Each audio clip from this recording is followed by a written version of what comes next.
دوستان عزیز السلام علیکم. اعضای گروه انگور و باغ امروز 1 می سال 2026 می باشد. قرار داریم در باغ ما دهه چهارباغ ناحیه ورزاب. امروز ما نهالچه پیستا میشنونیم. این پیستاشینان نام چیه؟ خورشید پیستاشینان در ها و نهال پیستا. این پیستا می باشد. ما چقری کندگی بودیم. دستمون نرسید شنونیم. چقری از گیرداش علف برآمد. علف رو درآو کرده. در همین درون چقری پرتفتیم که این بعد سری ما پرو می شود. حاضر همین نیم ما همین در همینجا یک ستیل پوری پوسیدگی می پرتیم چون که پیستا نهایت پرو رو نظم میدهد ریز. خب قطعی مایده کن. آرالش کن. بیل قطعی زن.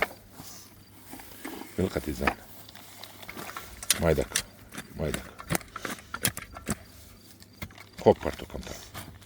بولاش. مایده کن خوکا. آنا کن. تونک کن خوکا. من هم خیلی تونک میکنیم. و تک علف است. کمتر سوم کن علفه. علف زیاد شود. خب از بولاش با خوک پرتستان میگیریم. علف میپوسه در تا. اکنون کمتر دیگه خوک پرتو خوک مولیم. مایده کن مایده کن. بس بودگیست بس بودگیست بس بودگیست بچم. پیستا در اون مبین میمونیم. نه اول تگه هوار کن. تگه هوار کن. وای بردار. هوار کن. هر کمون همونجا. نه. همونجا پیستا رو میمونیم. من خیلی با خوکش میمونیم.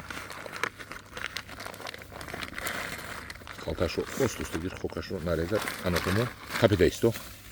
خوک رو پرتو. گیرداش ما هم خیلی خوکی روی زمینو.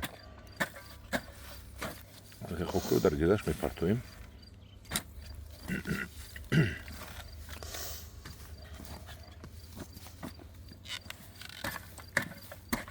خوکی به هر گونه ریشه های علف خوکی تازه. تمام. حالی با خوک پای میپرتویم. پیستا رو شیناندیم. کمی دست قطع پوچت قطع لغت کن. گیرد با گیرد. کمتر لغت سوم میزنیم. حاضر آب میریزیم. ما بیخش آب میریزیم. اکن تقریبا یک ستیل آب میریزیم همین خیل. تو اینکه پیستای ما اکن زیر این ما برای چی وای خس رو پرتفتیم. عادتا خس نمی پرتویم. هم خس که بود پرتفتم تگشته وای پوسیده پرو میشود برای همین پیستا نغز میشود. اکنون خوک رو با بسیارتر میکنیم در گیردش تو اینکه نم نپرد. خوک رو ما با زمین هموار میکنیم. همدارون عزیز الان خیلی پیستای ما تیار شد. شیناندیم و اکنون من باز دیگر پیستا رو با شما نشون میدم. الان خیلی شما پیستا ها شینونید تا اینکه بعد از 4-5 سال فرزندان شما باغ شما پیستا شود. انا ببینید این باغ پر علف است. این رو میدرویم. باز من دیدید بیخی درخت وقتی که شما نهال های لالمی میشنونید بیخش رو همین بهارون علف بسیار میروید که درویده در بیخی درخت پرتوید باور کنید ماه اوگوست بردارید همین علف رو تگش نم است.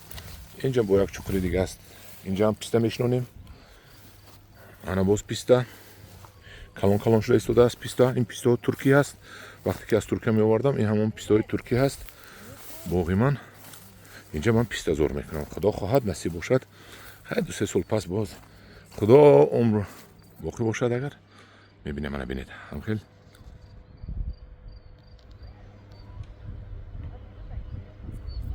پیستا زور است. دیدید پرنده ها اکه ها پیدا گشتن. اینش رو بینید چقدر بلند شده است.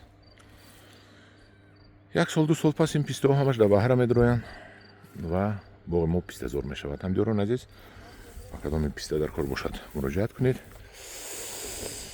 من نهالی بی پیوندش 20 تومانی پیوندیش رو من دیدم.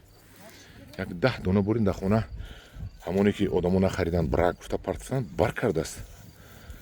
150 سوم اگر کدام خریداری باشد 10 دانه یافته میتوانیم. در پناه خدا باشد. خدا نگهبان شما باشد.